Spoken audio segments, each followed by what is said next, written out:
Look, he's utilized now literally the last shred of leverage that he has. And it just tells me that these two sides are wildly far apart. Terry wants 30 plus million. Terry wants to be paid more than $33 million per year. And as Alan said, put it in reverse, man. You're not getting that money. What are we doing, Terry? Commanders are going to give you less than $30 million. Heck, I wouldn't be shocked if they gave you 29.5, but you're not getting a 3 in front of your number. And now, after months of negotiating, after months of back and forth, posturing in the media, going to Eastern Automotive, holding your own media scrum, then going and doing a hold-in, talking with your agent on the auxiliary field the entire time, back and forth, back and forth. All that the Commanders have done have said great things about you in the media. And now you have played your last card. You are in a high-stakes game of poker. You've now gone all in on pocket twos. I have to also publicly apologize for my miscalculation of his market value, apparently. I got to check. Spot Track must have a rolling market value, but he's down to 24.5 now. That Cortland Sutton deal, I guarantee you brought it down. Yeah. Because he's a 30-year-old wide. And look, I'm not trying to be ageist. I'm almost 30. All right. So I'm not messing with you on that, man. He's almost 30. He is on an expiring deal. There's so many factors working against Terry McLaurin, and he has now overplayed his hand with his agent, with himself, because the Commanders have in their pocket Deebo Samuel, who's been wildly impressive according to all reports at training camp. Jalen Lane, who the rookie from Virginia Tech is literally turning heads each time he steps on the football field. Noah Brown is back from an injury that they thought would end his season. And, oh, by the way, you have arguably the most dynamic quarterback in the National Football League in Jaden Daniels. Terry McLaurin is a very nice to have, but is not a need to have wide receiver. And the brand at this point for the Washington Commanders in 2025 is Jaden Daniels and, honestly, Josh Harris. This ownership group has something that Daniel Snyder wished he had every single day when he woke up. They have the fan vote. They have all of the goodwill from the fandom. And if Terry leaves, the fans will be upset. But you know what will happen? They'll then get over it immediately with a week 1 win and say, Terry who? The loyalty right now is with Washington. It's not with Terry McLaurin. And he has completely overplayed his hand after months of negotiating because he likely wants $7 million more. Like, at the end of the day, that is just not a lot of money. And I see a lot of fans out there going, this offseason, it's been a ton of requests. These last 2 off seasons, it's been request after request, and no one's getting traded. Just look at Myles Garrett. TJ Watt allegedly requested a trade. Brandon Ayuk last offseason. Lamar Jackson. And you know what they all have in common? They all weren't granted their trade requests. They all signed a new deal. But those were different than what's happening with Terry. Those were wildly different because those were players that were forcing their team to the negotiation table. Those were players that weren't in the midst of a months-long negotiation. They got their team to the table, they woke them up from their sleep, and they then got a deal done. For Terry, he's been negotiating this for months now. His agent has been negotiating this for months. This is more similar to DK Metcalf, and we all know what happened with DK. He's in Pittsburgh now. He left Seattle. They were trying to negotiate something out. Things weren't going well. He wanted to be paid $30+ million a year. Seattle said, we think you're more around a $25 to $28 million wide receiver. They couldn't come to terms and couldn't find a compromise, and they shipped him over to Pittsburgh for a 2nd-round pick. Pittsburgh then signs him to an extension. That is more similar to the Terry situation than the Myles Garrett situation from this offseason. And now Terry, he's using his last shred of leverage. There is literally nothing else he can play at this point. He has played his last card on July 31st, the night of July 31st. So in all honesty, the trade request is definitely, like you said, his last move. But just because they requested doesn't mean anything. One of the more famous ones was actually Lamar Jackson. I think people forget about that. He requested the trade and everything happened. Then he gets like the tag. Again, that's to me something that was forcing them to come to the negotiation table, which they were refusing to do. And same with Myles Garrett. They weren't in the process of negotiating, and he was just like, all right, then trade me. Brought him to the negotiation table. He gets paid $40 million a year. Same with TJ Watt, even Brandon Ayuk. They weren't in talks to extend him. Then he kind of became a thorn in their side. They end up extending him, probably foolishly. Like, I don't know if he's necessarily worth what they're paying him, but I mean, Terry has used all of his leverage. Yeah. And we got a whole month before the first game. And I'll say, obviously, I'm not Lake Lewis, but Lake and I have talked a lot at the games and on the sidelines and whatnot.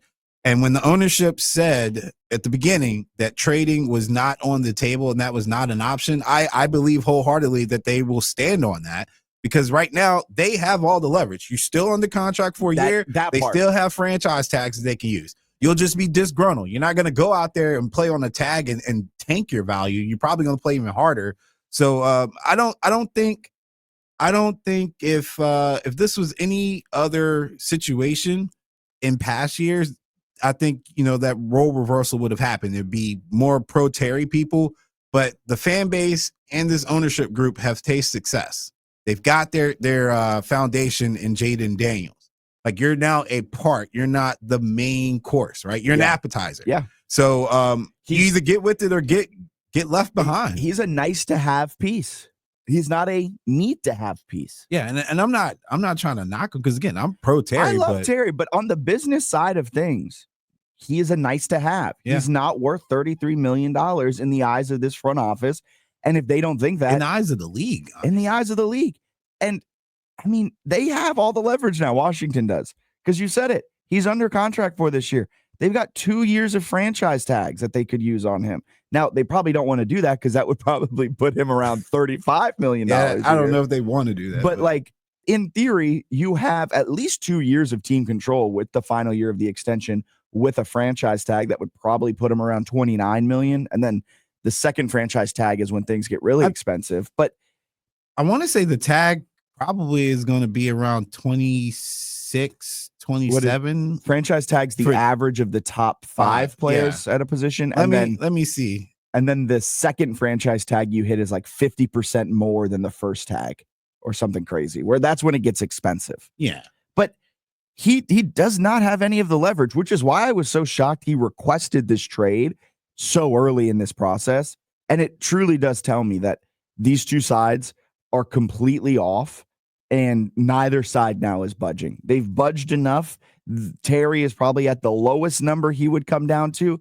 The Commanders are at the highest number, maybe not the highest yet, because like I said, we still have a month left, but they want to get this deal done sooner rather than later, so he's out there practicing at training camp. And so you probably are getting the best number the Commanders have and the lowest number that Terry is willing to take, and probably off around, I don't know, $7 million or more. Terry's probably asking for 33, 34, and the Commanders are probably like, here's 27, 28. Yeah, and there's probably incentive laden as well, which is something that probably front end heavy. Yeah, because you don't want to put yourself in a situation 2 to 3 years where he's maybe 20% of your salary cap hit, and then you got to pay your quarterback, Niners. So yeah, we don't want to be in that situation. So I totally get both sides. But, as a person that's not a fan, I got to say I'm not siding with Terry in this situation. As not a fan here, and I'm okay if they're willing to stand on business and not give him $34 million. Because I think for the long-term benefit of this team, they would be better off not spending that money. And Lake said I was looking too much into this when he was in studio on Wednesday. But, they've got a lot of holes to fill next year. And so you can't eat up a large portion of your salary. Even with Jaden on the rookie contract, you've still got a lot of holes to fill next year, because Bobby's old. You got some old players on that defensive side of the football. And so you don't want to eat up a large portion of your salary cap when you know you got some holes to fill in the next 2 years.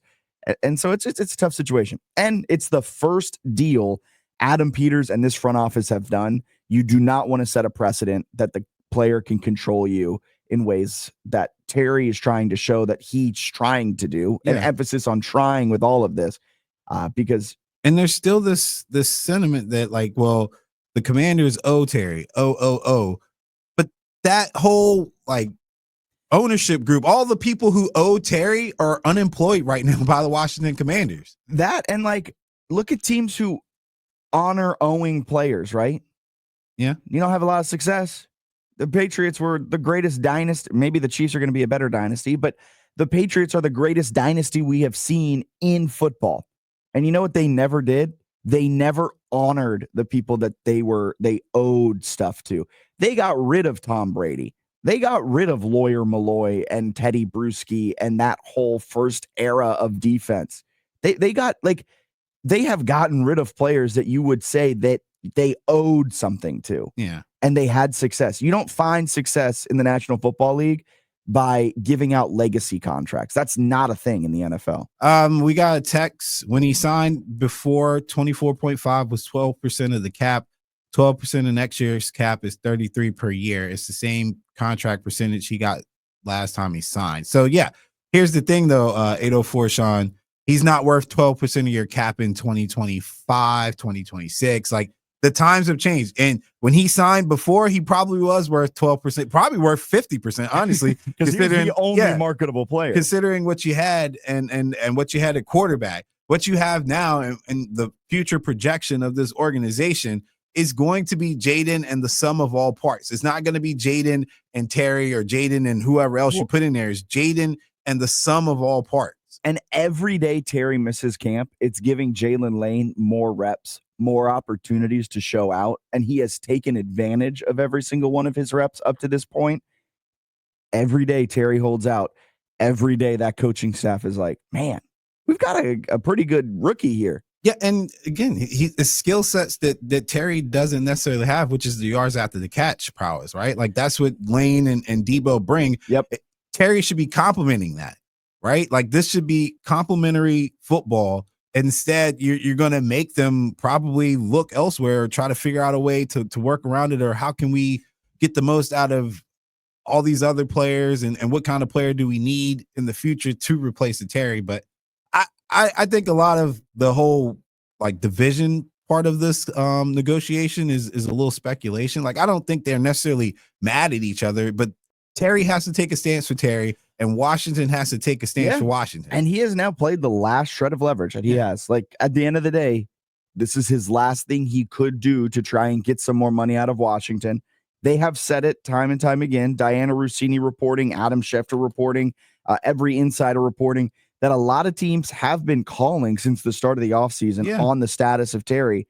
And they have been told time and time and time again, no. And even with this trade request, I imagine they're still being told no, because Washington does want to get a deal done. They just don't want to give him 33, 34 million per.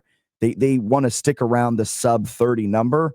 And if I'm Terry McLaurin, I'm calling up Cortland Sutton and I am cursing him out. Why did you sign that deal before I signed mine? Just keep it on the table, man. I still think it's strange that his value got brought down because of that. Obviously, Spot Track itself also feels the same way. Like it was about 27, 28 because I remember checking earlier in the week. Yeah, and now it's 24. So it's weird. It doesn't work like that for quarterbacks, but hey, this is the market that we're in, and you're only as good as what they value you as, honestly. You're only good as the number in front of your name, too. So the production part of it, right? I think production-wise, I've said this before, we know he's consistent, right? He's had 1,000 yards every season except for his 1,000 yards when he has Alex Smith throwing to him on one leg. So we know he can do that. We know he's durable. He hasn't had any injury history. We get all that as well. But unfortunately, that's not flashy enough to command the money that he's asking for, right? He's talking about top 5 pay. I think Garrett Wilson is the doorkeeper for your top 5 pay right now based on his contract. So Garrett upside youth is going to be there, as well as his big play flash. Yeah. I think that's another thing he's going to run up against is that people are going to say, yeah, you're good. You've been great in spurts, but do we get the playmaking ability that we would get from those top 5 guys? I think DK's in there as well, right? DK's the 4th highest paid at 32.999. And then it's CD and Jetta and Chase. CD, Jetta, and Chase is correct. Yeah. Ding, ding, ding. Yeah. So, I mean, and those are all the guys that I would assume are in that top 5 area too. It's going to be hard for Terry to convince anybody across the league that he's worth their value, because that's what he's up against. And unfortunately, Sutton did kind of hurt him a lot, actually, by taking the contract that he's taking. And none of those guys are on the right side of 30, right? All of them are either under 30. Yeah. So it's asking a lot, man. Going against the grain in the NFL, you've got to be special. And Terry's good. He's great in moments, but he's not special enough to change the course of the business side. He's not special. He's a fantastic wide receiver, a top 10 wide receiver in this league, but he's not special enough to make front offices change the way that they think about the position. And that's all right. That's all right. He's making $23.2 million this year. He wants to up that by $10 million per year. That's just going to be tough to stomach for any front office when you see a 3 in front of his name, because the guys who are being paid big money, the oldest is DK Metcalf at 28, and AJ Brown, who's the 6th highest paid receiver, at 28 years old.